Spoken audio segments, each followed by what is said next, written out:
자, 역사를 가장 역사답게 가르친다고 자부하는 황현필입니다. 일제강점기, 여러분 저기 통치방식 공부할 때 일제강점기 연표 그렸던 거 기억나시죠? 그 연표 상당히 중요합니다. 나라를 어떻게 빼앗겼는가를 공부하고 난 다음에 무단통치, 문화통치, 민족말살통치, 10년대, 20년대, 30년대 이후 경제수탈, 10년대는 토지, 20년대는 산미증식계획, 30년대 총동원령, 특히 38년 이런 것들 좀 알고 계셔야 되고, 그리고 이제 나머지 일제강점기 공부는 우리의 민족 독립운동사다. 그러니까 어떻게 나라를 빼앗겼고 일제 통치 방식을 받고 어떤 경제적 수탈이 있었는가를 공부하고 나면 우리 독립운동사인데, 일단 1910년대 국내에는 비밀 결사단체, 독립의금부, 대한강목회, 해외에는 독립운동 기지들 많았죠. 남한주 삼원보부터 시작해서. 그리고 3.1운동이 기점이 돼요. 3.1운동의 결과들을 증명해내자. 3.1운동 결과 임시정부가 수립되었다. 3.1운동 결과 무장투쟁이 활성화되었다. 이것까지 지난 시간에 공부했습니다. 여러분, 임시정부와 무장투쟁은 1920년대, 30년대, 40년대 해외 독립운동사죠.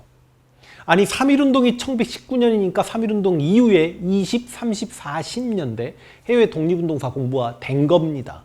그럼 남아있는 건 10년대 국내외 공부했고 2, 3, 40년대 해외 독립운동사를 공부했으니 2, 3, 40년대 국내 독립운동사가 남은 거잖아요. 지금 그걸 공부하는 겁니다. 제목이 1920년대, 30년대, 1920에서 30년대. 그러니까 이쪽 파트가 혼자 공부하면 뭘 하는지도 모르는 어려운 파트예요.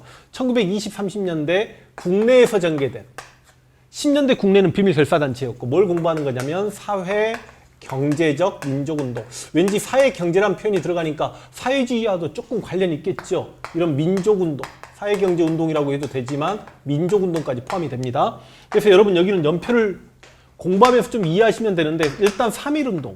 3.1운동으로 무슨 사상이 수용됩니까? 빨리 대답하세요. 사회주의 사상. 그럼 사회주의 사상을 수용하면 사회주의계가 됩니다. 사회주의계. 빨간색으로 쓸게요. 민족주의계 파란색으로 쓰겠습니다. 그래서 국내에서 사회주의계와 민족주의계가 첨예하게 대립하면서 나름의 운동을 전개하는데, 1920년대에 민족주의계는 무슨 운동을 전개하냐면 실력 양성 운동을 전개합니다. 들어보셨죠? 1905년 무렵에 을사지약 체결할 때 애국계몽 단체가 실력 양성 운동을 전개했잖아. 이때도 실력 양성 운동을 전개해요. 근데 실력을 양성하려면 어디에 관심을 가져야 된다? 무조건 교육과 산업에 관심을 가져야 된다. 맞죠? 동의해 주세요.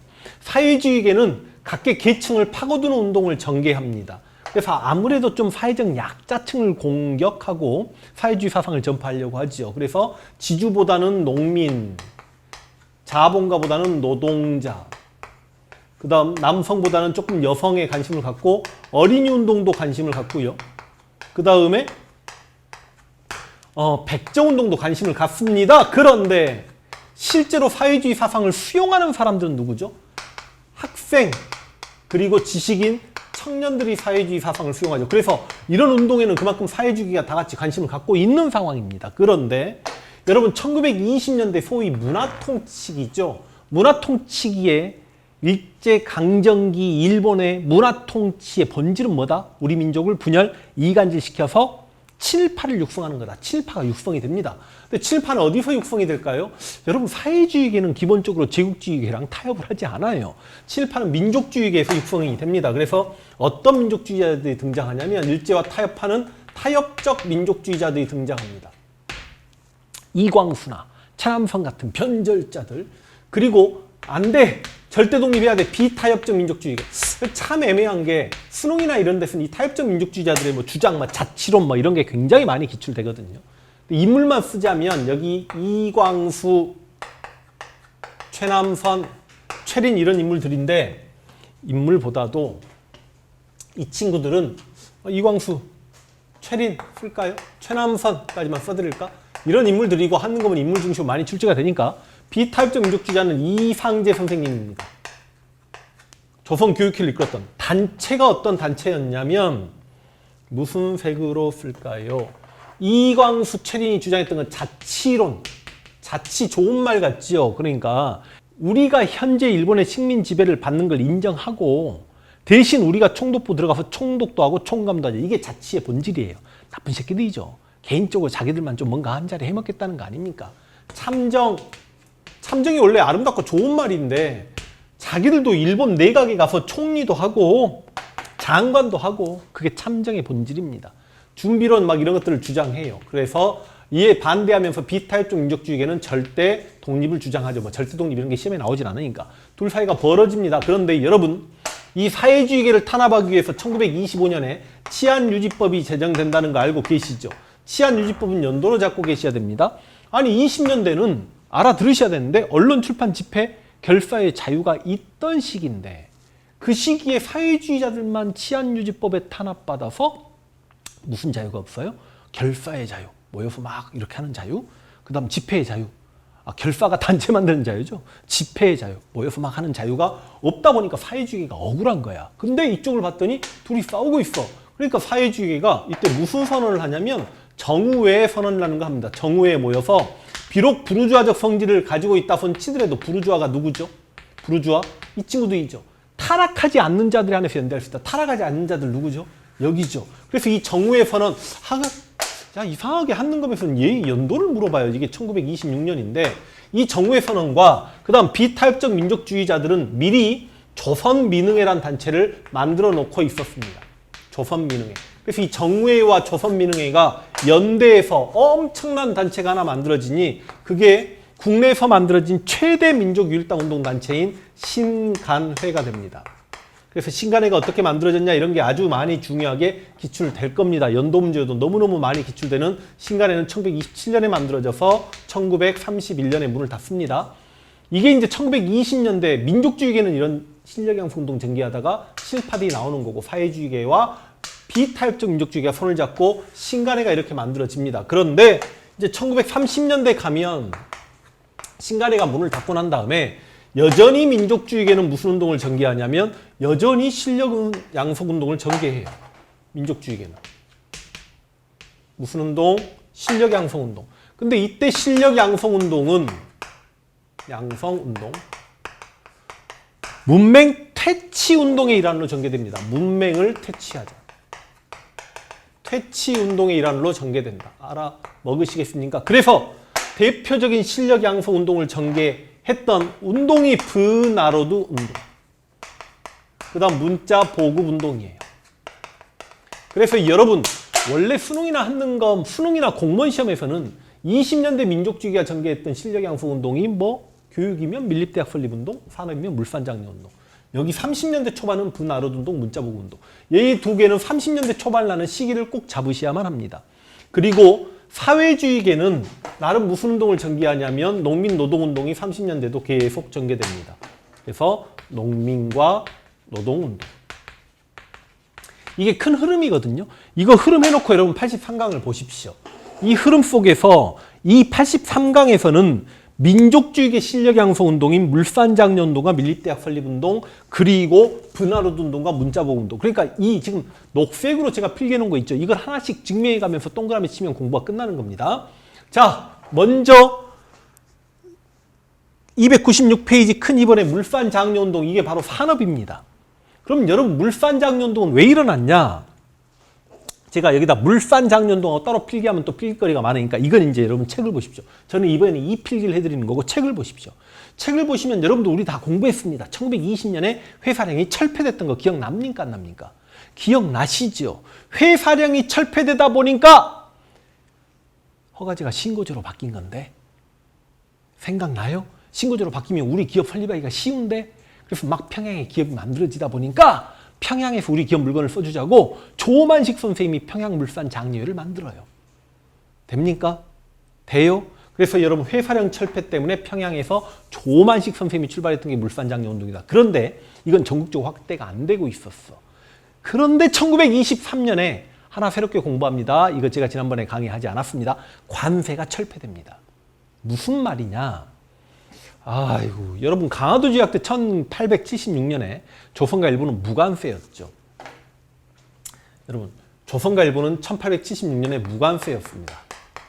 이 무관세 문제를 가지고 조일 통상장정을 개정시키면서 관세를 설정했죠. 그리고 다시 이렇게 무관세로 오는데 수험항살 공부하시는 분들이 이걸 꼭 알아야 되는 거지만 1876년 그럼 이제 바로 강화도 조약이 알아먹으시죠. 무관세였어요. 1883년 조일 통상장정을 개정시킨다 기억나십니까? 방공령 선포 권한과 관세를 우리가 설정할 수 있게 됐지만 일본에게 최애국 대우를 내줬던. 그리고 1923년에 무관세, 이게 무슨 말이죠? 나라는 1910년에 빼앗겼는데도 13년 동안은 관세가 설정돼 있었다는 거죠. 근데 어찌됐든 간에 이때 1923년에 무관세가 발표되면서 일본의 선진 공산품이 조선에 싸게 팔리게 되는 거 아닙니까? 그럼 1920년에 회사능이 철폐돼서 막 기업들 만들어졌는데 우리 기업 다 죽는 거 아니야? 그러니까 놀라가지고 서울에서도 조선물산장려회가 만들어집니다. 구호들 막 이런 거 나옵니다. 내 살림 내 것으로. 토산품 애용하자. 학생들은 자작회, 스스로 만들어서 뭔가를 쓰자. 여자들은 토산품 애용 부인해. 그러니까 이게 한능검은 어떻게 기출이 되냐면 수능이나 공무원 시험은 이 물산장려운동이 시기적으로 이때 바로 이들에 의해서 전개되었고 왜 실패했는가 막 그런 걸 물어보는데 한능검은 그러지 않죠. 보기자료 주고 보기자료가 물산장려운동이면 선지에서 물산장려운동 관련된 내용을 잡으시면 되잖아. 그러다 보니까 보기 내 살림 내 것으로 이런 거 줘놓고 애용 부인의 자작회 이런 게 정답으로 떠지는 경우가 있어요.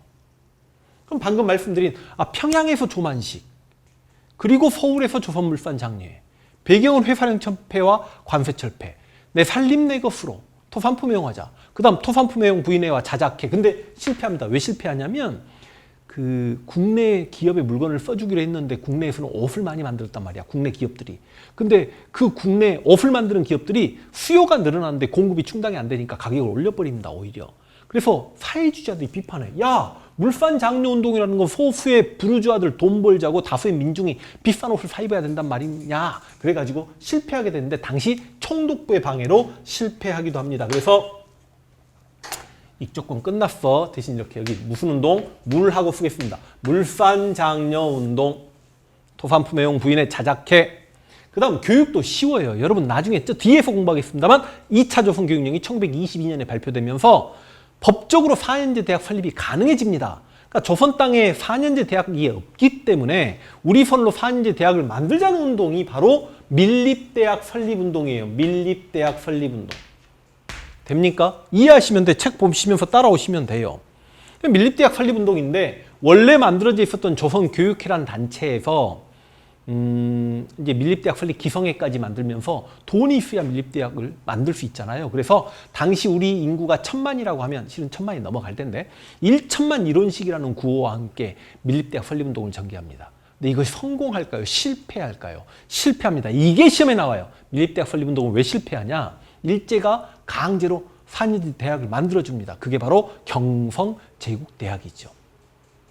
그래서 이건 지금 편집도 하지 않고 그냥 책 보고 따라오십시오. 경성제국대학은 1924년인 거 연도도 알고 계시면 되겠습니다. 그러니까 너희가 왜 4년제 대학을 만들려고 해? 우리가 직접 4년제 대학을 만들어줄게. 그게 바로 경성제국대학인 거예요.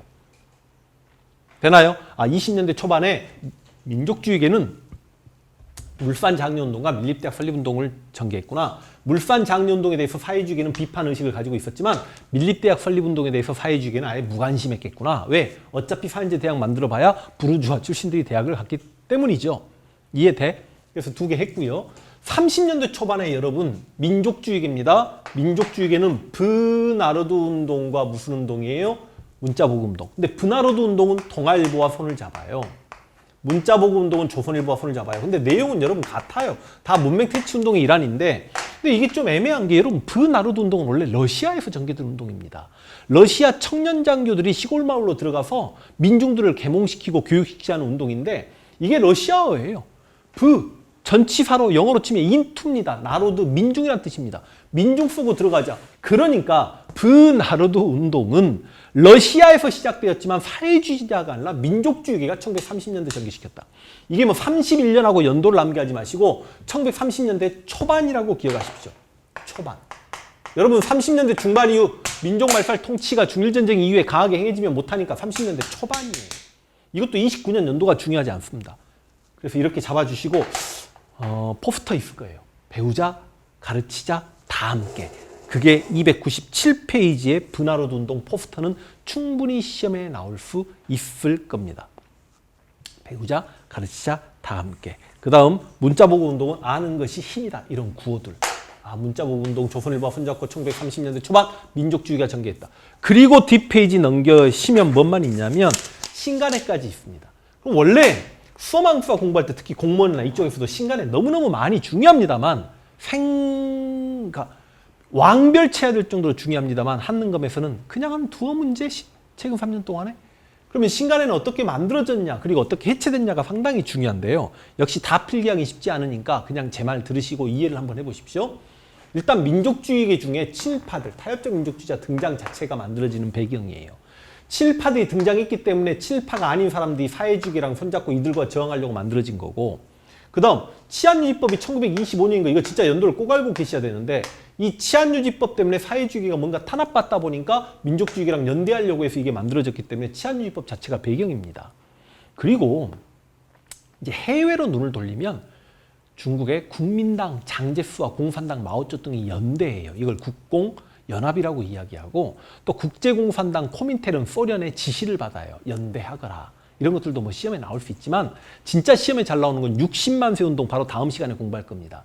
60만 세 운동이 1926년인데 이 60만 세 운동이 사회주의계와 민족주의가 연계한 운동이거든요.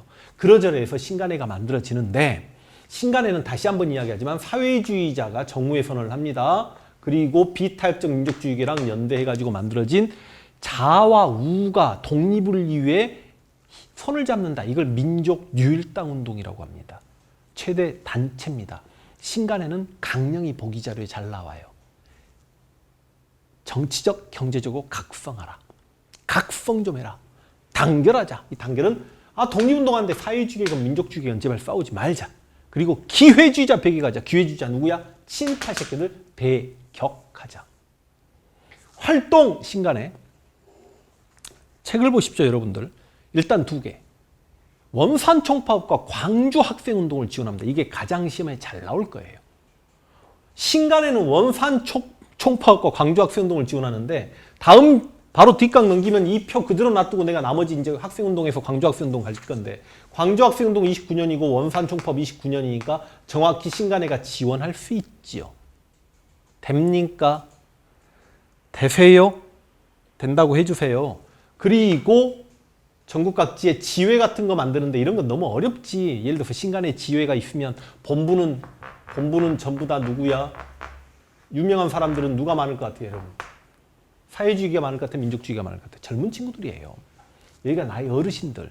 그러니까 자와 우가 손을 잡았지만 중앙은 이렇게 유명한 분이 많고 숫자적으로는 사회주의자들, 학생 청년들이 훨씬 많습니다. 그런데 이 광주학생운동을 지원하는 과정에서 신간해가 민중보고대회를 개최하려고 해요. 그러니까 어찌 보면 이 신간해 같은 독립운동단체를 일제가 이게 만들어진 데 내버려 뒀던 건 사회주의계와 민족주의계는 연대할 수 없다. 너희들 스스로 분열하거라 하고 이렇게 이용당한 측면이 좀 있습니다. 근데 신간해가 이렇게 만들어졌는데 이 중앙본부에서 광주학생운동을 널리 알리기 위한 민중보고대회를 개최하려고 하니까 이 중앙에 신간해 파랭이들, 그러니까 민족주의계 인사들이 검거돼 들어가요. 그러다 보니까 사회주의자들이 신간해 중앙본부까지 접수하려고 하니까 신간해가 완전히 빨갱이 소굴이 될 것 같은 거야. 무서웠던 소수의 민족주의계가 해서는 안 될 강령을 어기는 겁니다. 강령이 뭐였죠? 기회주의자 배격이 있었죠. 정부에서는 뭐가 있었죠? 타락하지 않는 자들이 안에서 연대한다고 했죠. 근데 타락하고 기회주의자였던 여기 최린이라는 인물이 있어요. 최린. 이 최린을 신간해가 받아들여 버린 거야. 그러니까 사회주의계가 씨발하게 되는 거지. 이건 아니지 않냐. 왜 강령을 어기냐. 이게 바로 사회주의계와 민족주의계 내분입니다. 그리고 마침 국제공산당 코민테른의 해체 지시가 있어요. 옛날 11월 대승에는 이런 게 정답으로 떨어지기도 했습니다. 만들어질 때는 코민테른의 연대 지시, 해체될 때는 코민테른의 해체 지시. 당시 우리 사회주의자들이 야 국제공산당이 왜 우리나라에 관여하는데 싫어하고 국제공산당 말을 따르기 싫어하는 사회주의자들도 있어가지고요. 투표까지 하면 해체할 것인가 말 것인가. 해체가 살짝 많이 나와요. 그러니까 이 사회주의자들이 머리를 쓰기 시작하는데 이 신간해 같은 좋은 단체를 해체시키면 사회주의자들이 욕을 바가지로 얻어먹어야 되니까 해체란 단어를 쓰지 말자. 해소란 단어를 쓰자. 그래서 이 사회주의자들이 해소의 사전적 의미는 뭐냐면 더욱 발전적인 단체로 나아가기 위해 잠시 문을 닫는다가 해소예요. 그래서 1931년에 사회주의자들의 해소투쟁으로 신간회는 문을 닫게 됩니다. 근데 이래저래 제가 신간회를 그러니까 다 필기하고 해버리면 밀립대학 설립운동, 물산장려운동, 신간회 필기해버리면 시간이 그러니까 어차피 책에 있는 내용이니까 제가 이렇게 조곤조곤 이야기했고 제가 말씀드린 내용을 끄덕끄덕 하시면서 이해를 하십시오. 그리고 시험에는 어떻게 나온다 하는 거면 그냥 이거 신간회다. 보기 자료인가 뭔가를 보고 신간회인데 정답 광주학생운동을 지원했다. 이렇게 떨어집니다. 그러니까 항상 하는 거면 인물이나 사건을 보고 무슨 사건이고 맞죠? 시기가 어떠했고 이 사건과 관련된 내용을 제대로 찾으면 되고 나머지 현재는 그 사건과 전혀 상관없는 내용들이 들어가기 때문에 신간에 단독 문제 주면서 이거 신간에 맞아 틀려 이렇게는 안 준단 말이죠. 그래서 최대 민족일당운동단체 근데 신간회가 중요하면 그만큼 또 무엇도 중요합니까? 최대 애국개몽운동단체 신민회 기억나십니까? 삼원보 만들었고 공화정책 국민국가 그리고 백오미 사건으로 문을 닫았던 신민회는 1907년에서 11년에 문 닫았죠. 정확히 20년 차이가 나요. 신민회와 신간회. 신민회는 최대 애국개몽운동단체, 신간회는 최대 민족일당운동단체. 문제 풀어보겠습니다. 자, 여러분 84강 일제강점기 사회경제적 운동 두 번째 시간입니다. 그러니까 지난 시간에 밀립대학 설립운동 1천만 이론식 경성제국대학 만들어져 실패했다. 물산장려운동 내살림 내고수로 자작해 토산품 애용 부인해 국내 직물가격 상승 때문에 사회주의의 비판을 받았다. 회사령 철폐로 평양에서 조만식이 관세 철폐로 서울에서 조선물산장려회 신간의 강령부터 기억하라고 했습니다. 정치 경제적 각성 단결 기회주의자 배격 광주 학생운동하고 원산 총파업 지원했더라. 그 다음 30년대 초반 민족주의가 전개했던 실력양성운동 공부했습니다. 오늘 봐봐. 여러분 첫 페이지에 300페이지에 학생운동 나왔잖아요. 오히려 지금 이 파트가 훨씬 시험 출제가 많이 됩니다. 근데 60만 세 운동하고 광주 학생운동 상당히 중요합니다. 그러니까 60만 세 운동하고 광주 학생운동만 책에 있는 내용을 그냥 보셔도 되겠습니다만 조금 필기를 하자면 여러분 60만 세 운동이에요. 광주 학생운동입니다. 광주 줄여서 60 그리고 광주. 여러분 시기가 중요해. 연도 봐봐. 60만 세 운동 1926년이고요. 광주 학생운동 1929년인데 이거 진짜 연도 문제 시험에 잘 나오는데 중간에 어떤 단체가 있냐면 신간회가 있어요. 신간회 꼭 잡으셔야 돼. 신간회. 그래서 60만 세 운동은 신간회 창립에 영향을 끼칩니다. 신간회 공부할 때 60만 세 운동에 민족 유일당적 성격에 영향을 끼친다. 신간회는 광주 학생운동을 전국으로 확산시키는 데 앞장섭니다. 그러니까 여러분 60만 세 운동은 누가 죽었을 때 일어난 운동이냐면 순종이 죽었을 때 생겨난 운동이에요. 질문, 고종이 죽었을 때 무슨 운동? 3.1운동. 그러니까 여러분 고종 죽으면 3.1운동이고 순종이 죽게 되니까 또다시 만세운동을 준비합니다. 특히 3.1운동 때 천도교계 있었잖아요. 천도교계가 누구랑 손잡고 준비하냐면 사회주의계랑 손을 잡아요. 여러분 여기는 완전히 파랭이들이고 여기는 빨갱이들이고 맞잖아. 이게 민족일당 운동이잖아. 이게 바로 신간의 창립에 영향을 끼쳤다고. 근데 여러분 일본 아이들도 바보야? 더군다나 하필 60만 세 운동 1년 전에 무슨 법? 치안유지법이 만들어졌잖아.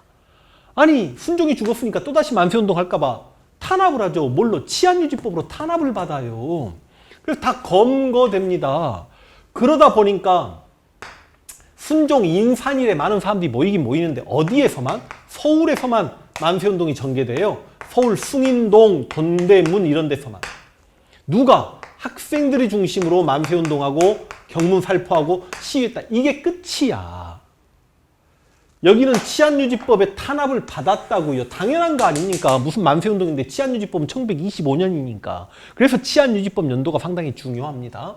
광주학생운동 참 재밌는 비하인드 스토리 많은데 막 박기옥, 박준채 이야기 그냥 통학열차에서 박기옥이라는 조선 여학생이 댕기머리 하고 있는데 일본 후쿠타인가 이 새끼가 그 댕기머리 잡아당겼는데 박준채 사촌 동생이 타고 있다가 후쿠타 얼굴에 선빵을 날리는 거지. 그러니까 박준채가 일기에 썼잖아. 내 주먹이 후쿠타 면상에 꽂힐 때 그 통쾌함을 잊기가 어렵다. 중독됐나 봐 선빵이. 그래서 패싸움이 벌어져요. 그런데 일본 학생들은 체포되고 난 다음에 석방이 됐는데 조선 학생들만 유치장에 들어가 버린 거야. 그런데 마침 그 일 있고 나서 일요일인데 학교에 등교를 하래. 광주 시내 학생들이 등교를 합니다. 왜? 그날이 명치절인가 그래가지고 외왕 생일이었어. 일단 일요일날 학생들 등교시키면 사건 터집니다. 근데 또 11월 3일이야. 춥죠? 근데 또 옛날 그 일제 교육이 그랬지. 우리 저희 초등학교 때까지만 해도 추운데 막 교장 선생님 훈화 말씀 그래가지고 앞으로 나야 옆으로 나야 진짜 힘들었거든. 왜 그랬는가 모르겠어. 그 짓거리 하고 있으니까 짜증나잖아. 그리고 기미가요를 불러야 돼. 그러니까 학생들 중에 한 명이 빠가요로 하면서 운동장으로 뛰어버린 거예요. 그러니까 전교생이 다 운동장을 빠져나가 버리지. 그러면서 광주 시내 다른 학생들까지 참여하면서 광주 학생운동이 터지는 겁니다. 그러니까 배경, 이 60만 표 운동 배경은 순종의 죽음이었다면 광주 학생운동 배경은 한일 학생 간 충돌이었어요. 물론 둘 다 식민지 차별 교육이지. 그런데 60만 표 운동은 서울에서만 전개됐지만 광주 학생운동은 신간회의 지원을 받아 신간회가 전국으로 확산시킨다고. 특히 각 학교에는 독서회가 있었는데 이 독서회가 조선 중에 제일 똑똑하고 막 학생 회장들 모여가지고 막 마르크스 서적 읽고 그런 친구들이야. 이 친구들 중심으로 동맹 휴학을 전개해요. 무슨 말이죠? 아니 내가 만약에 학교를 땡땡이 쳤어. 나 혼자 안 가면 불안하잖아. 근데 만약에 내 친구들 우리 반 아이들이 다 안 가. 학교 자르기 어렵습니다. 집단 땡땡이는 마음이 좀 편하잖아. 그게 동맹 휴학이야. 이걸 신간회가 지원해서 전국으로 확산됐어. 그래서 1920년대 최대 학생운동은 광주 학생운동이고 3.1운동 이후에 최대 운동도 광주 학생운동인 겁니다. 시험에 나오는 포인트, 여기는 서울, 여기는 전국 확산. 신간회가 중간에 낀다고. 신간회 몇 년? 1927년 꼭 잡아주세요. 이거 비교하면 되는데 지금 가장 시험에 잘 나오는 거 있습니다. 오늘은 이 색깔 학생운동 있습니다. 학생운동은 두 개 있었습니다. 60만 표 운동, 광주 학생운동. 됐죠? 청년운동 포기하세요. 왜냐? 청년단체가 너무너무 많아요. 청년단체만 1000개가 넘을걸. 뭐 조선 청년 총동맹 이런 걸 1924년하고 연도 문제 물어보더라도 포기하세요. 자질구레한 거 지금 301페이지 가면 다 잡을 겁니다. 내가 생각할 때 이건 포기하는 게 맞는 것 같아. 여성운동은 해야죠. 어떤 단체가 나옵니까? 근우회라는 단체가 나옵니다. 색깔을 좀 다른 색으로 했으면 좋겠는데 여기는 60만 표 운동과 광주 학생운동이 있었어요. 광주 학생운동. 여기는 근우회를 여러분들 알고 계셔야죠. 그냥 신간회 자매단체야. 그러니까 신간회처럼 민족일당운동단체인데 그 기독교계 여성과 사회주의 여성들이 연대했는데요. 신간회처럼 27년에 만들어졌고 신간회처럼 31년에 해체됐는데 여성단체니까 잡지가 근우가 나옵니다. 이해되세요? 그래서 근우회 너무 쉽잖아. 그 다음 어린이운동. 1921년에 천도교 소년회. 천도교는 민족주의에도 관심을 가져요. 그러니까 아야, 꼬마야, 꼬맹아, 새끼야, 자식아 그러지 말고 어린이하고 존중하되 하재요. 그래서 이게 이제 수험학사 공부하면 1921년에 천도교 소년회가 만들어지고 1922년에 어린이날이 제정되고 손병희의 사위가 방정환입니다. 방정환은 다 알잖아. 어린이날 제정. 어렸을 때 졸라게 고마웠거든. 그 방정환 천도교 소년회 어린이날 제정 잡지 어린이 이런 것도 있는데 제가 생각할 때 한능공 공부하면서 이런 연도까지 지역적으로 공부하기는 힘들다. 포기하십시오. 포기하시고 진짜 그게 맞는 것 같아요. 그리고 이런 백정운동은 꼭 해야 됩니다.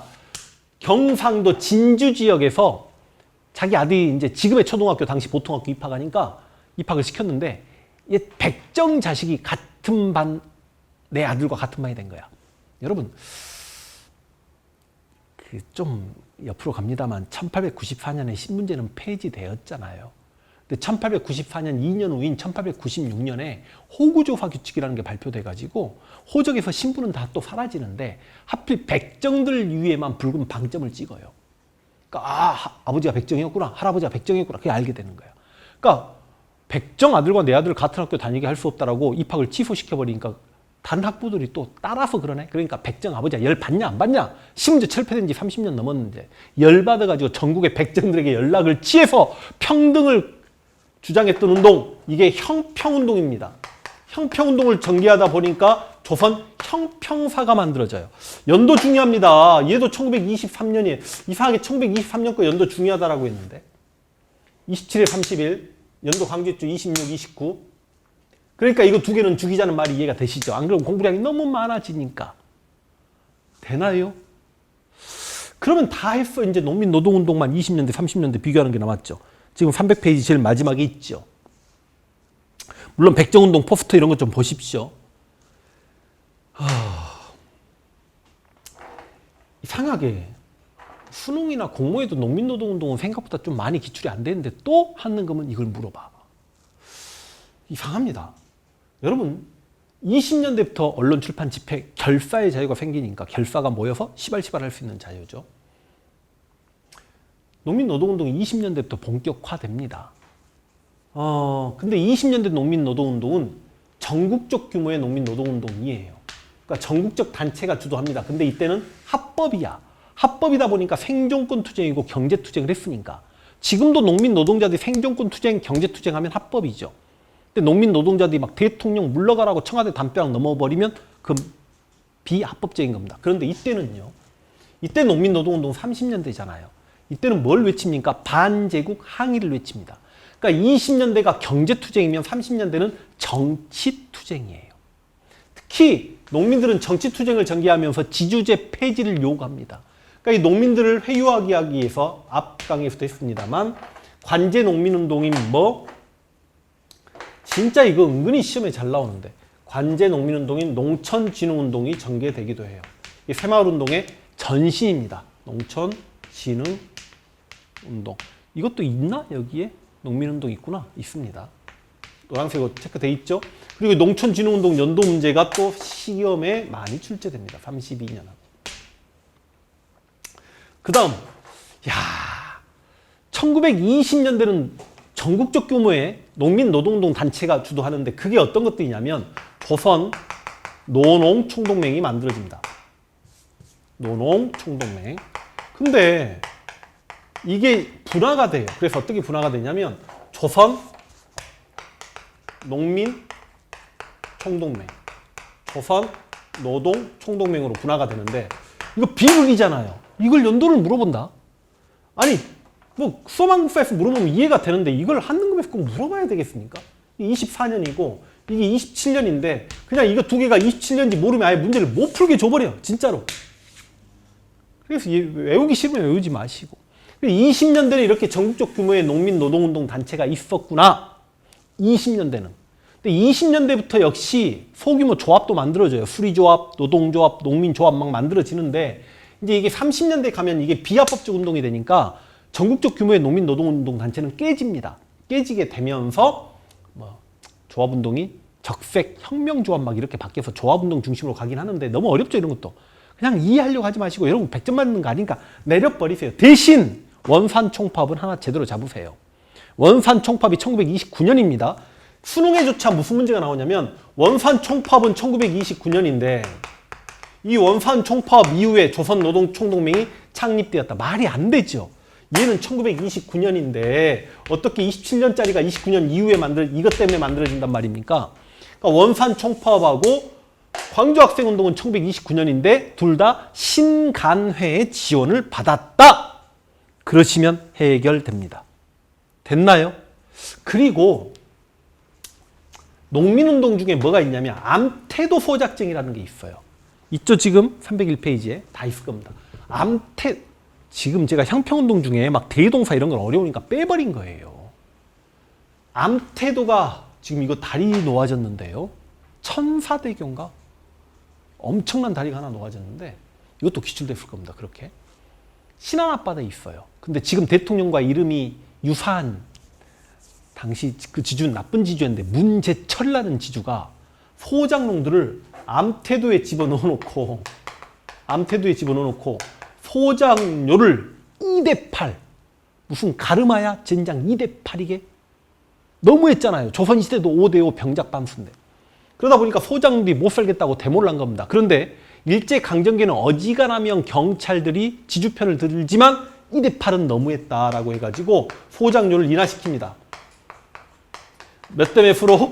4대6으로 인하시키는 이것도 1923년 참 23년에 사건이 많다니까 이걸 암태도 소작쟁이라고 하는데 이 암태도 소작쟁이는 성공한 쟁이에요. 되십니까? 그러니까 농민운동은 대표적으로 암태도 소작쟁이가 있고 노동운동은 원산총파업이 있었다. 그렇게 공부하시면 되겠습니다. 어쩔 수 없습니다. 형평운동, 백정들이 평등을 주장했던 운동이다. 그 후에 여성운동을 전개했던 단체다. 그리고 암태도 포작쟁이, 이렇게 해갖고 포장률을 인하시켰던 그런 사건이다. 원산총파업, 신간의 지원을 받았다. 60만 세 운동, 광주 학생운동, 뭐다. 그렇게 공부하시면 이쪽 파트 여러분 해결됩니다. 어려운 것 같지만 이게 지금 큰 틀로 이렇게 흐름을 잡아드리면서 제가 이렇게 여러분들께 이렇게 설명을 했습니다. 농민노동운동은 20년대와 30년대를 비교해야 되겠구나. 20년대는 경제투쟁이니까 합법적이었지만 30년대는 반제국 항의를 이야기하다 보니까 정치투쟁에서 비합법적이다. 됩니까? 대신 이제 갑자기 막 연도 조선노동총동맹은 몇 년이고 조선농민총동맹은 몇 년이고 조선 노농 공제회 이런 거 막 해버리면 이제 토 나오니까 제가 생략하겠습니다. 많이 줄였습니다. 그래서 제가 강조한 것 대신 형평운동이 뭔지, 암태도 포작쟁이가 뭔지, 근후회가 뭔지, 60만 세 운동이 어떤 운동인지 그 정도는 알고 계시면 시험 문제는 풀 수 있을 겁니다. 이 안에서 선후관계 문제도 나오긴 쉽지 않습니다. 하는 거는. 이렇게 마무리하고 문제 풀겠습니다. 자, 역사를 가장 역사답게 가르친다고 자부하는 황연필입니다. 우리 일제강점기 들어와서 지금까지 정치사 쭉 달려왔습니다. 나라 어떻게 빼앗겼는가, 일제 통치방식 경제 수탈, 그리고 우리의 독립운동사를 공부하면서 1910년대 국내에는 비밀 결사단체, 그리고 국외에는 해외 독립운동 기지가 만들어진다. 3.1운동의 결과를 공부하자라고 해서 임시정부와 무장투쟁 의열 활동을 공부했더니 1920, 30, 40년대 해외 독립운동사가 끝났고, 그러면 나머지는 1920, 30, 40년대 국내 독립운동사잖아요. 그게 바로 지난번과 지난 시간에 1920년대와 30년대 초반 국내에서 전개된 사회 경제적 민족운동, 그러니까 일제강점기 1910년대, 20년대, 30년대, 40년대 독립운동사를 다 한 겁니다. 그러니까 여기까지가 정치사라고 하면 일제강점기도 경제 파트라는 게 있어야 되잖아요. 현대사도 분명히 경제 파트가, 근대사도 분명히, 근대 쪽도 분명히 경제 파트가 있었듯이, 그런데 일제는 경제 파트가 따로 없습니다. 왜냐? 통치 방식 다음에 일본의 경제적 수탈을 공부하면서 경제 파트를 살짝 건드렸고, 우리의 사회 경제적 저항운동 이야기하는 과정에서 경제 이야기가 살짝 언급이 돼요. 그러다 보니까 일제강점기는 어찌 보면 쭉 정치사로 달려오고 바로 일제강점기 문화사로 들어가는 겁니다.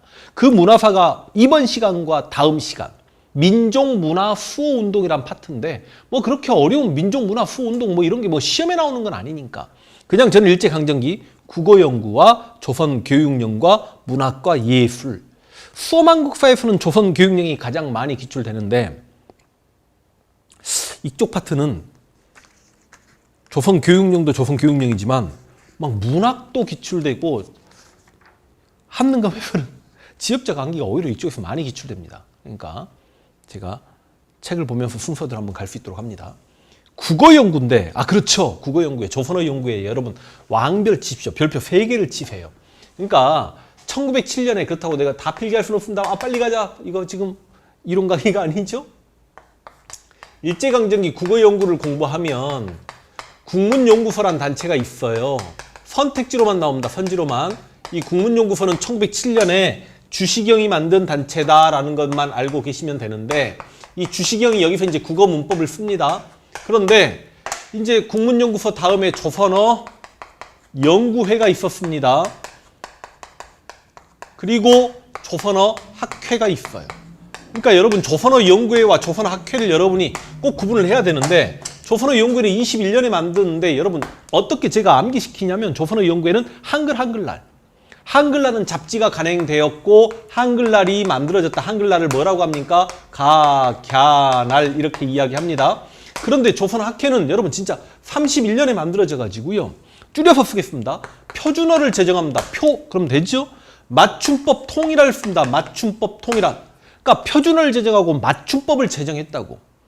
근데 조선어 학회는 우리말 큰 사전을 만들려고 노력을 해요. 그런데 시험에는 뭐가 많이 나오냐면, 이 조선어 학회가 1942년이 되었을 때 일제가 조선어 학회에서 국문 연구를 하는 이극노라든지 아니면 이윤재라든지 아니면 최현배라든지 이런 국문학자들이 독립운동 했네 하고 일제가 강제로 조작해낸 조선학회 사건이 되겠습니다. 사건. 그러니까 여러분 기본적으로 1937년 중일전쟁 이후에 민족 말살 통치가 강하게 행해지면서 국내에서는 독립운동을 어떻게 하기가 힘들어요. 근데 일제가 강제로 우리 어학자들이 독립운동을 했어라고 하면서 이국노, 이윤재, 최연배를 고문하고 죽이기까지 했던 그 사건이 조선학회 사건인데, 그러다 보니까 조선학회 사건의 연도와 40년대였잖아. 국내에서 이런 일이 있었구나 하고 시험에 진짜 한능검에서는 조선학회 사건만, 물론 수험 한국사에서도 아주 중요합니다. 미친 듯이 기출하는데 조선학회 사건 때문에 우리말 큰 사전을 완성해요, 실패해요? 실패했다, 그 정도만. 그래서 조선어 연구에는 한글날, 조선학회 이것도 선지로 나옵니다. 이 조선학회는 표준어를 제정했고 맞춤법 통일화를 만들려고 했다. 조선학회 사건만 진짜 유독 많이 나옵니다. 원래는 조선교육령이 시기문제로 많이 나와야 되는데, 그래서 이제 조선교육령을 한번 가보겠습니다. 여러분 지금 우리가 몇 차 교육 과정 그렇게 공부하듯이 일제강점기에도 교육에 대한 명령이 있었는데 1차 조선교육령과 2차 조선교육령과 3차 조선교육령과 4차 조선교육령이라는 게 있었는데, 여러분 연도를 한번 보시면 1차가 1911년이고 2차가 1922년. 1땡, 2땡 암기가 쉽죠. 10년대 교육입니다. 근데 3차가 1938년이야. 뭔가 냄새가 나지 않아요? 3차 조선교육령은 뭔가 우리 민족성을 말살하기 위한 한국 시민화 정책과 어우러질 것 같은 느낌이 나죠. 근데 여러분 이때 초등학교를 보통학교라고 했는데 1910년에는 보통학교가 4년이에요. 그러니까 이게 통치방식하고 비교해서 나올 수 있습니다. 통치방식, 무단 통치가 행해지고 헌병 경찰 통치계는 보통학교가 4년이었다. 이때 언론, 출판, 집회, 결사의 자유가 없었다. 통합에서 나올 수 있는 거예요. 그런데 우리 역사상 최초의 소학교, 초등학교, 을미개혁 때 소학교가 만들어집니다. 물론 을미개혁 때 태양역, 건양, 단발령이 시험에 많이 출제되지만 을미개혁 때 소학교가 만들어지기로 됐고 실제로 몇 개 소학교가 깔리는데 이때 6년제였거든요. 근데 소학교를 4년으로 줄였다는 건 이게 수업 연한의 단축이에요. 완전히 우민화 정책이죠. 여러분 실제로 교육에 있어서 모든 일제강점기 계속해서 우민화 교육입니다. 근데 특히 이때 우민화 교육이죠. 초등교육도 단축시켰으니까. 그런데 20년대 가가지고요, 보통학교를 6년으로 연장을 시키네. 이걸 뭐라고 이야기하냐면 수업 연한의 연장이라고 이야기합니다. 단축, 연장. 그러면 선생님 우민화 교육 아니지 않습니까? 초등교육 6년 시켰으니까. 그게 아닌 거지. 왜냐하면 조선인들은 실업교육과 초등교육에 치중을 시킵니다. 그래서 식민 지배하는데 최소한 글자는 읽고 쓸 줄 알아야 되니까 식민 지배에 유리한 인간 양성하려고 했던 게 바로 2차 조선교육령 수업연한의 연장의 본질라는 거죠. 그런데 여러분 37년에 중일전쟁이 일어나고 그 다음 물적 인적 자원 수탈하려고 38년에 총동원령 선포됐던 거 기억납니까? 그 해에 3차 조선 교육령이 행해지는데 아예 그냥 명칭이 심상소학교로 다시 바뀝니다. 6년제는 이제 뭐 지금까지도 6년제니까 뭐 당연한 거고. 그런데 3차 조선 교육령이 적용되고 있을 때, 왜냐? 4차가 1943년인데 3차 조선 교육령이 적용되고 있는 1941년에 이렇게 써버릴게요. 1941년에는 학교 이름이 국민학교로 바뀝니다. 여러분 국민학교는 무슨 학교죠? 한국시민학교의 줄임말입니다. 6년제는 너무 당연한 거고. 그러니까 이 대한민국이 일제로부터 독립을 했으면 최소한 학교 명칭을 바꿔야 되는 거 아닙니까? 근데 저만 해도 국민학교를 다녔거든요. 김영삼 정권 때 1995년에 조선 총독부를 폭파시키면서 역사 바로 세우기를 하죠. 그러니까 1996년 3월에 딸에 학기가 이제 학년이 새로 올라서면 너희 이제 4학년이지 작년까지는 국민학교 3학년이지만 이제는 초등학교 4학년이라고 해야 된단다. 이게 1996년 이야기인 거예요. 지금 나이가 아마 상당 부분은 초등학교를 다니셨을 겁니다. 오케이? 그래서 이때 한국시민학교 이렇게 바뀌었다는 거 알고 계셔야 되고, 4차 조선교육령은 1943년인데 이것만 좀 잡으면 될 것 같고요. 조선교육령을 가지고 국어가 선택이었다. 국어는 조선어입니다. 지금 교육과정상 국어는 일본어인데 조선어가 선택이었고 조선어가 필수였다. 조선어가 수익 과목으로 바뀌어요. 수익 과목이라는 건 학교장 재량에 따른 선택 과목으로 다시 바뀌는 거. 그러니까 이때는 조선어가 필수였는데 조선어가 수익 과목으로 바뀌고 조선어가 완전 폐지된 게 43년 4차 조선교육령입니다. 여기서는 그냥 학도병 기억나시죠 혹시? 지원병 38년, 징용 39년, 학도병 43년인데 그래서 제가 생각할 때 이 정도만 좀 잡아주시면 될 거. 하나, 둘, 셋. 조선어가 수익 과목, 선택 과목화 된 거. 사실상 폐지라고 볼 수 있는 수익 어떤 학교장이 선택하겠냐고요? 38년입니다. 그래서 여러분 3차 조선경영 38년에 심상수학교로 바뀌었다. 41년에 국민학교로 바뀌었다. 38년에 조선어가 수익 과목화되었다. 10년대와 20년대 이것만 좀 비교해 주시면 될 것 같습니다. 그 다음 원래 수능 그리고 공무원 시험 와 근현대사 문학 거의 시험에 안 나오거든요. 딱 한두 개만 암기하면 되는데 문학 작품까지 우리는 시험에 나와버립니다. 돌아버리겠습니다. 그럼 참 그건 국어인데. 그래서 여러분 신소설 신채시 그럼 최초의 신소설이 이인직의 혈해놓은 건 알고 계시죠? 이건 근대입니다. 그 다음 안국선의 금수의 회의록 이해조의 자유적 너무 어려워요.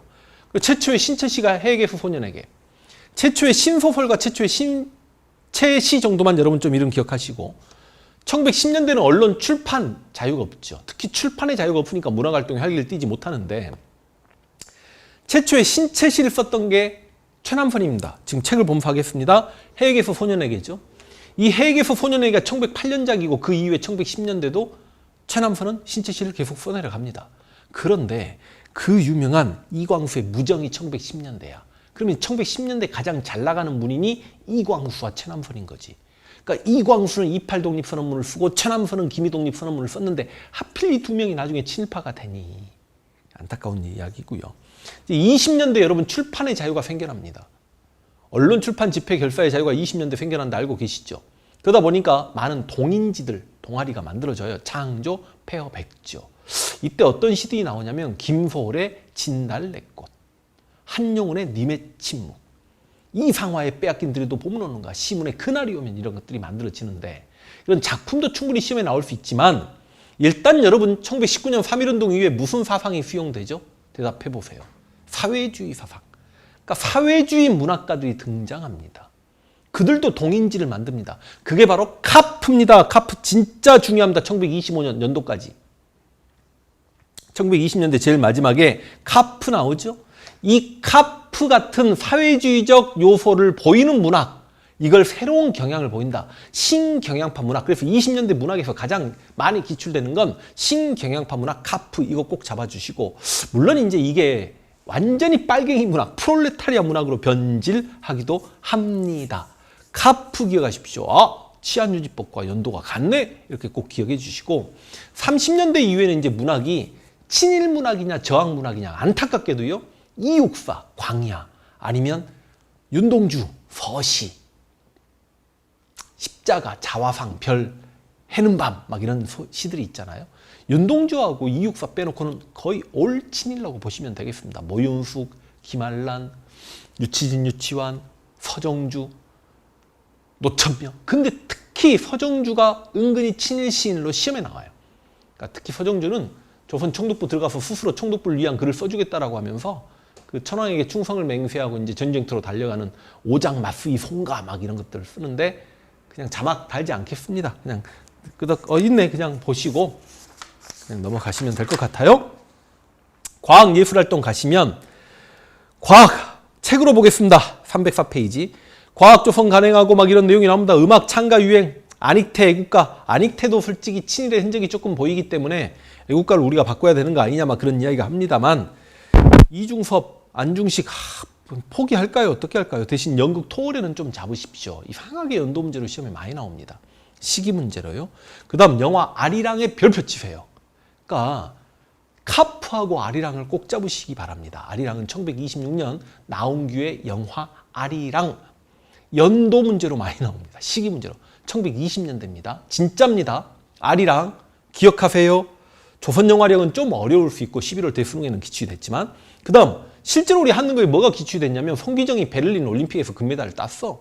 금메달을 땄는데 이제 시상식에서 일장기를 중앙일보나 동아일보가 지워버렸죠. 이게 일장기 말소 사건인데 이 베를린 올림픽이 1936년인 줄 아냐. 그래서 이 사진을 보여주고 이 이후에 있었던 역사의 사건 고르시오. 정답이 또 조선학기 사건이었던가? 그래요. 그러니까 베를린 송기정 일장기 삭제 사건 좀 기억하시기 바랍니다. 됐습니까? 그 다음 종교활동, 최소한 이게 무슨 종교인지는 진짜 알아야 됩니다. 천주교 경향, 지금 경향신문 그렇게 생각하시고, 천주교 경향, 의민단은 조금 어렵습니다. 수망사에서 나오지만 개신교 백오인 사건으로 타격을 입었고 신사참배 거부운동 넘어가시고요. 천도교 여러분 천도교 다 아시죠? 이건 당궁 동학교입니다. 그 다음 60만 세 운동 준비했고 조국 광복회 좀 어렵다. 조국 광복회. 그러니까 김일성이 보천보 전투 1937년에 일으킵니다. 무장투쟁에서 보천보 전투를 살짝 빠뜨린 것 같아. 근데 그냥 동북항일연군의 김일성이 함경북도 갑상구 보천면에 공격해왔다. 그게 보천보 전투라고 생각하시면 됩니다. 1937년이에요.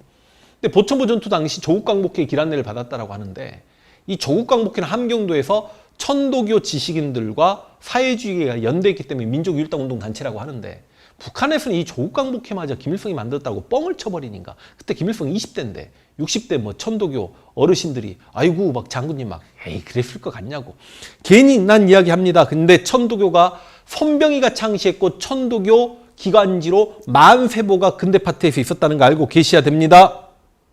되나요? 천도교 옆에 여러분 개벽이라는 잡지도 하나 써놓으실래요? 개벽? 천도교에서 잡지를 발행하죠. 그게 개벽입니다. 그 다음 불교, 조선 불교 유신의 정답이 되긴 어렵고 원불교라는 현대식 생활 불교 언제 문제 풀다 보니까 선지로 한번 나왔습니다. 참 문제 풀어보겠습니다. 자, 역사를 가장 역사답게 가르친다고 자부하는 황현필입니다. 일제강점기 마지막 파트입니다. 여러분 식민사관이라는 게 있습니다. 기분 나쁘죠? 일제가 우리 민족에게 열등의식을 심어주기 위한 역사관 어떤 것들이 있냐면 우리 민족은 사대성을 띈다. 그 다음 타율적이었다. 항상 고대부터 근대에 이르기까지 대륙과 섬의 지배를 번갈아 가면서 받아왔다. 너희 역사는 발전이 없었다. 정체성론. 그러니까 이렇게 타율성론, 사대성론, 정체성론, 그 다음 내선일체 이런 것들 전부 다 일선동조론 전부 다 식민사관이죠. 그런데 시험에 일단 뭐가 나오냐면 이 식민사관에 앞장섰던 나쁜 단체가 있습니다. 여러분 실제로 조선사를 일본 아이들이 편찬하는데 조선의 어영 역사학자들 데리고 편찬합니다. 그러니까 조선사 편찬 작업에 들어갔던 사람들은 칠판데 대표적인 게 이병도죠. 젊은 이병도. 그래서 조선사를 만드는 곳 여기 학자들 친일파단체고 그 다음에 이 조선사 평수의 학자들과 경성제국대학의 학자들이 모여서 청구학회라는 것을 만들어요. 그래서 이 두 단체는 식민사관에 앞장섰던 나쁜 단체인데 수험학사가 아니니까 막 연도가 막 중요할 것 같지는 않아요. 제가 생각할 때. 그러다 보니까 이제 여러분 이쪽은 솔직히 한국사 연구 파트입니다. 수험한국사에서는 정말 어느 정도 중요하냐면 진짜 많이 기출됩니다. 근데 한능검에서는 그냥 별표 2개 정도 드려야 되나? 별표를 요즘에는 이제 3개 만점으로 제가 지금 책을 바꿔나가고 있기 때문에 2세부터는 지금 별표가 하나 둘 셋 해서 결론이 날 겁니다. 근데 이제 수험한국사생들은 이 신채호, 박은식, 정인보, 문일평, 안재용, 손진태, 백남훈 이분들의 책 이름 암기하려고 죽어나가긴 합니다만 책 이름보다도 그들의 주장, 책 이름도 암기하긴 해야 돼요. 그래서 여러분 식민사관에 대해서 이제 저항을 하는데 일단 여러분 민족주의 역사학자, 그냥 민족하고 쓸게요. 민족주의 사학자는 누가 있냐면 누가 뭐라고 해도 신채호와 박은식이 있습니다. 그래서 신채호는 너무너무 두 분 시험에 잘 나오는데 저 앞에 내용 그러니까 이쪽에서 공부하는 신채호 보기자로 줘놓고 신채호는 독사실론을 썼다. 신채호는 이순신전과 위인전기를 썼다. 신채호는 조선혁명선언을 썼다. 신채호는 국민대표회에서 창조파였다. 알아먹죠? 지금까지 공부했던 내용. 그래서 통합으로 기출될 수 있고 인물문제로 많이 기출되는데 신채호는 고대사 연구에 치중합니다. 박은식은 상대적으로 근대사 연구에 치중합니다. 이렇게 줄여 쓸게요. 그러니까 고대사라는 게 신채호가 조선 상고사를 쓰잖아. 그래서 그러는 거고 저서를요 여러분 조선 상고사 다 써야 됩니까? 여러분 힘듭니다. 저서는 책으로 보세요. 신채호는 조선 상고사, 조선사 연구초. 조선 상고사에서 신채호는 역사는 아와 비아의 투쟁이다. 이거 꼭 잡으셔야 됩니다. 아와 비아의 투쟁이다. 역사는 아와 비아의 투쟁이다. 신채호 표현하는 거 알고 계시죠? 물론 신채호의 이런 고대사 연구에 치중하긴 했지만 당시 역사학에 나아가야 될 방향을 제시했기 때문에 신채호는 근대사학의 방향을 제시했다. 그런 표현도 듣습니다만 오히려 헷갈리니까 고대사 연구 치중. 박은식은 근대사 연구에 치중해요. 특히 한국 통사에서 역사는 정신, 그 다음에 국가는 형체. 나라는 형체니 사라질 수 있지만 나라는 형체. 한문을 쓸 걸 그랬나? 그 다음에 국가는 역사는 정신. 글씨가 예쁘게 안 써져요. 여러분 봐봐. 나라는 형체니 지금 사라져버렸어. 근데 역사는 정신이기 때문에 사라질 수 없다. 이 표현을 어디서 했다고요? 한국 통사에서요. 꼭 기억하십시오. 여러분 근데 특히 이때 이 정신을 뭐라고 했냐면 국혼. 시험에는 혼라고 나오기도 하고 국혼라고 나오기도 합니다. 꼭 기억하시고요. 신채호, 박은식. 한국 통사. 물론 박은식은 여러분 유교구 신론 진짜 많이 기출되고 조선 광문에도 이끌었다. 기억나실는지 모르겠습니다만 박은식 그러면 원래 이제 중국에서 동제사 막 이런 것들 만들었던 인물이기도 하고요. 또 위인전기 많이 모르겠다. 연개소문전, 을지문덕전 아니죠. 대조영전, 안중근전. 박은식. 네. 사료편찬서에도 계셨어요. 임시정부에. 그래서 독립운동 지열사를 쓰시기도 했다. 편찬문은 마지막에 하겠습니다. 그리고 여러분 이들의 후배격 인물들이 있어요. 그게 정인보, 문일평, 안재홍인데 내가 생각할 때 문일평하고 안재홍까지 시험에 나오면 그거는 그냥 수험한국사 내용으로 가버린다라고 생각하고 이들은 후배 민족주의 사학자들인데 이들은 무슨 운동을 전개하냐면 조선학운동이라는 걸 전개합니다. 그래서 당시 정약용 서거 100년을 기념하여 이들은 여유당 전설을 간행하기도 해요. 자, 그럼 저서는 제일 마지막에 하고 이들은 1930년대 정확하게 조선학운동을 전개하긴 하는데 시기 문제가 얼마나 나올지 모르겠으니까. 그런데 여기서 만약에 한 명이 시험에 나오게 되면 저는 정인보라고 봅니다. 정인보는 뭘 강조했냐면 얼을 강조합니다. 5000년간 조선 민족의 얼. 그래서 정얼보. 여기는 혼이기 때문에 박은식은 박혼식. 얼과 혼 단어 바꿉니다. 물론 여러분 정인보가 조선사 연구라는 책을 썼고 광개토 대왕 능비를 연구했고 실학을 연구했고 양명학자이기도 하고 이런 것까지 해버리면 여러분이 너무 어려운 거예요. 그러니까 신채노 역사는 아와 비아의 투쟁. 박은식은 나라는 형체고 역사는 정신이다. 그리고 그 역사 정신은 혼이다. 정인보는 5000년간 조선의 얼. 문일평은 세종을 전경했고 조선심 한미관계 50년사 어렵지요. 하지 마세요. 안재용 신민족주의 신민주주의 만민공생 조선 상고사 감 할래요? 수험생 될래요? 불가능하잖아. 누가 뭐래도 신채호 박은식이 많이 나오고 정인보가 선지로 출제될 수 있다. 이렇게 잡으시면 되겠습니다. 근데 이 민족주의 사학자에 대한 저항으로 사회경제 사학자, 그러니까 정신사관을 하고 물질주의 사학자들이 비판합니다. 사회경제 사학. 마르크스의 유물사관에 입각해서 백남훈이 세계사적 보편성에 입각해서 우리 역사의 발전 법칙을 설명합니다. 마르크스의 역사 발전 5단계설 필기하지도 말고 듣기만 하세요.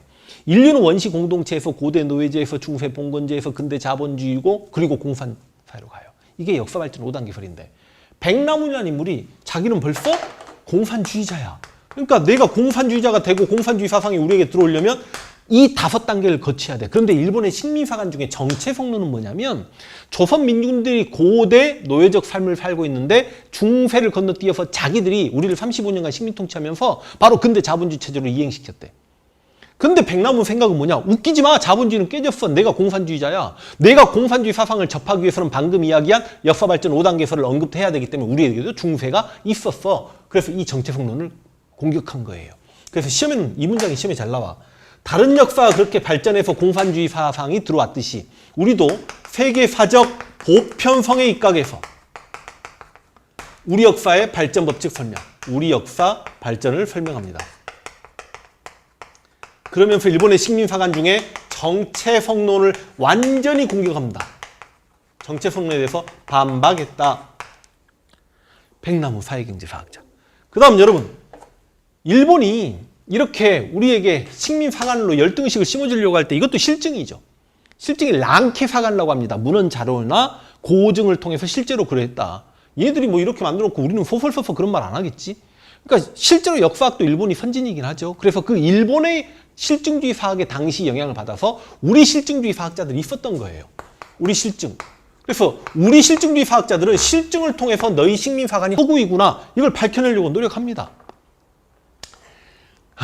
근데 실증주의 사학자는 이제 이병도나 손진태 같은 인물이 있는데 이 이병도가 저기 조선사 평소에 있었던 인물이고 제가 이병도 이야기는 백략하겠습니다.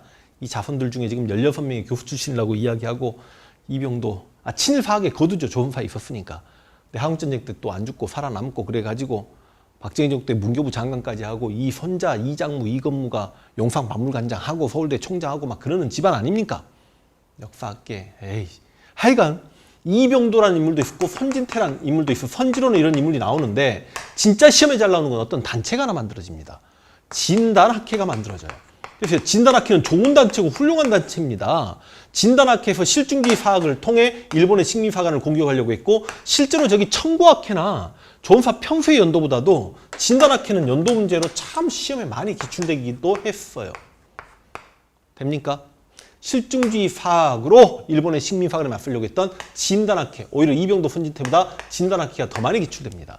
그럼 이제 여러분이 진짜 해야 될 게 뭐냐면 신채호는 여러분 조선사연구초 거기서 묘청의 서경천도운동 조선 역사상 1000년대 최대 사건이다.